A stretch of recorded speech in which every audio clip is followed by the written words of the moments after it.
नमस्कार. आज आपण शेअर बाजारात पैसे गुंतवण्याच्या अगदी दोन टोकाच्या पद्धतींबद्दल बोलणार आहोत. हो. एका बाजूला आहे इंट्राडे ट्रेडिंग, म्हणजे वेग, ॲड्रेनालिन रश. आणि दुसऱ्या बाजूला आहे दीर्घकालीन गुंतवणूक, संयम, शांतता आणि हळूहळू संपत्ती वाढवण्याचा मार्ग. अगदी. दोन्ही मार्ग पूर्णपणे वेगळे आहेत. आणि आपल्याकडे ना डॉक्टर राहुल खरात यांचा एक लेख आहे जो या दोन्ही मार्गांची चांगली चिरफाड करतो. आज आपण या लेखाच्या आधारे हेच समजून घेणार आहोत की ही शर्यत नेमकी कशी आहे. एक स्प्रिंट आहे आणि दुसरी मॅरेथॉन. बरोबर. पण आपल्यासाठी कोणती शर्यत योग्य आहे हे कसं ठरवायचं? कारण यात फक्त पैसेच नाहीयेत, तर आपला वेळ, आपली मानसिक शांतता या सगळ्या गोष्टी पणाला लागलेल्या असतात. चला मग जरा सोपं करून समजून घेऊया. सुरुवात करूया त्या आकर्षक आणि वेगवान दुनियेपासून, इंट्राडे ट्रेडिंग. ऐकायलाच किती भारी वाटतं नाही का? Intraday trader. हो ना, नावातच एक वेग आहे. अगदी. इंट्राडे ट्रेडिंग म्हणजे एकाच दिवसात शेअर विकत घ्यायचा आणि त्याच दिवशी बाजार बंद व्हायच्या आत विकून टाकायचा. ओके. उद्देश हा की शेअरच्या किमतीत दिवसभरात जे छोटे छोटे बदल होतात ना, त्यातून नफा कमवायचा. म्हणजे सकाळी 10 रुपयांनी शेअर घेतला आणि दुपारी तो 10 रुपये 50 पैसे झाला की विकून टाकला. अच्छा, म्हणजे 50 पैशांचा नफा पदरात पाडून घेतला. याचा अर्थ इथे वर्षानुवर्षे वाट बघायची गरज नाही. काहीच नाही. काही मिनिटात किंवा तासाभरात निकाल समोर येतो. हाच याचा सगळ्यात मोठा प्लस पॉइंट आहे का? हो, झटपट नफा हेच याचं मुख्य आकर्षण आहे.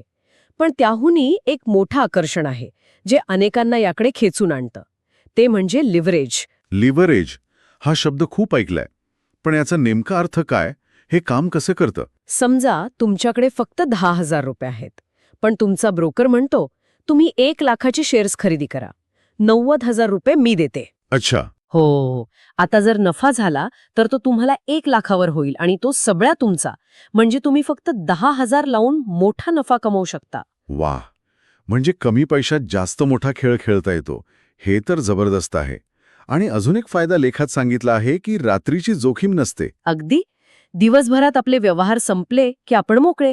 रात्री अमेरिकेच्या बाजारात काहीही झालं किंवा कंपनीने काही घोषणा केली तरी आपल्याला टेन्शन नाही. रात्री शांत झोप. पण तुम्ही मगाशी म्हणालात की लिव्हरेज हे सर्वात मोठं आकर्षण आहे. यात काहीतरी मेख असणार? इथेच खरी गंमत आहे. जे लिव्हरेज तुम्हाला मोठा नफा मिळवून देतं तेच तुमचं सर्वात मोठं शत्रू सुद्धा बनू शकतं. म्हणजे कसं? जसं लिव्हरेजमुळे तुमचा नफा 10 पटीने वाढतो तसाच तुमचा तोटा सुद्धा 10 पटीने वाढू शकतो. ओ. जर तुमचा अंदाज चुकला आणि 1 लाखाच्या शेअरची किंमत फक्त 1% जरी खाली आली तरी तुमचा तोटा 1,000 रुपये होईल.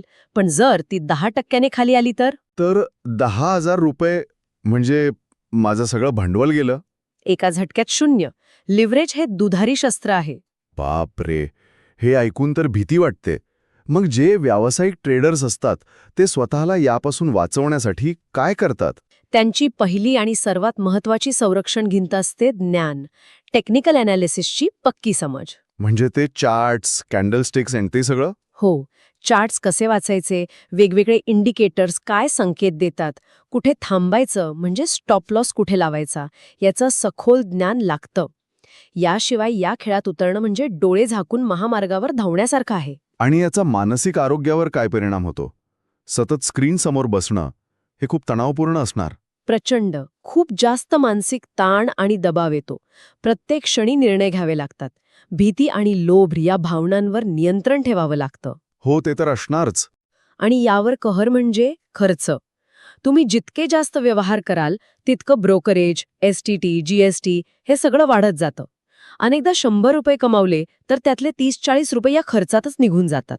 म्हणजे इतकी जोखीम, इतका अभ्यास, इतका मानसिक ताण, या सगळ्याच्या शेवटी यश मिळण्याचं प्रमाण किती आहे? आणि इथेच लेखातला तो धक्कादायक आकडा समोर येतो. काय आहे तो? स्रोतानुसार 90% पेक्षा जास्त इंट्राडे ट्रेडर्स पैसे गमावतात. काय? 90%? म्हणजे 10 पैकी 9 जण पैसे गमावतात? हा आकडा अविश्वसनीय आहे. हो, पण हेच वास्तव आहे. मग इतके लोक याकडे का उडले जातात? झटपट श्रीमंत होण्याची आशा, सोशल मीडियावर दिसणारे लाखोंच्या नफ्याचे स्क्रीनशॉट्स, या सगळ्यामुळे लोकांना वाटतं की हे खूप सोपं आहे.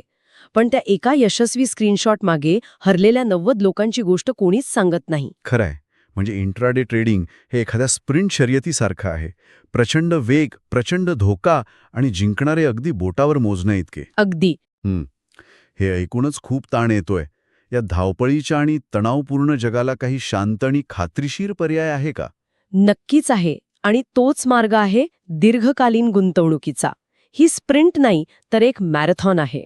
दीर्घकालीन गुंतवणूक म्हणजे चांगले शेअर्स विकत घ्यायचे आणि विसरून जायचे, असंच काहीसं ना? विसरून जायचे नाही, तर संयमाने सांभाळून ठेवायचे, असं म्हणूया. इथे तुम्ही कंपनीचे शेअर्स नाहीत, तर त्या कंपनीच्या व्यवसायात भागीदार होता. तुम्ही चांगल्या कंपन्यांचे शेअर्स विकत घेऊन त्यांना 5, 10, 20 वर्ष सांभाळता.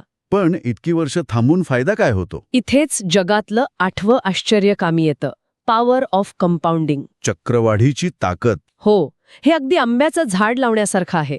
आंब्याचं झाड. हे भारी आहे उदाहरण. जरा सांगा ना कसं?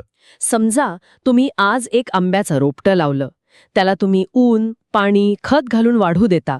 सुरुवातीला काहीच मिळत नाही, पण 5-7 वर्षांनी त्याला फळं यायला लागतात. बरोबर. मग दरवर्षी ते झाड तुम्हाला फळं देत राहतं. एवढंच नाही, तर त्या फळांच्या बियांपासून तुम्ही अजून नवीन झाडं लावू शकता. गुंतवणुकीचं तसंच आहे. तुमच्या नफ्यावर तुम्हाला नफा मिळायला लागतो. सुरुवातीला ही वाढ खूप हळू वाटते, पण 10-15 वर्षानंतर तुमची संपत्ती घातांकी पद्धतीने वाढायला लागते. वा, हे गेट रिच स्लो आहे, पण खात्रीशीर वाटतंय. पण मात यात जोखीम नसते का? इंट्राडेच्या तुलनेत खूप कमी असते, कारण तुम्ही 5-20 वर्षांच्या कालावधीसाठी गुंतवणूक करता, तेव्हा बाजारातील रोजचे चढ-उतार महत्वाचे ठरत नाहीत. आणि माझ्यासारख्या नोकरी करणाऱ्या व्यक्तीसाठी हा मार्ग जास्त सोयीस्कर वाटतो, कारण दिवसभर स्क्रीनसमोर बसणं शक्यच नाही. अगदी बरोबर. यासाठी रोज बाजारावर लक्ष ठेवायची गरज नाही. शिवाय यात खर्च आणि कर दोन्ही कमी असतात. आणि कंपन्या वेळोवेळी डिव्हिडंड म्हणजेच लाभांश देतात, ते एक अतिरिक्त उत्पन्न. हे ऐकायला खूपच आदर्श वाटतंय, पण यात काहीच धोके नाहीत का? अनेकदा असं होतं की आपण ज्याला चांगली कंपनी समजतो ती काही वर्षांनी डबघायला येते. खूप महत्वाचा मुद्दा आहे. दीर्घकालीन गुंतवणुकीतला हाच सर्वात मोठा धोका आहे, चुकीच्या स्टॉकमध्ये अडकणे.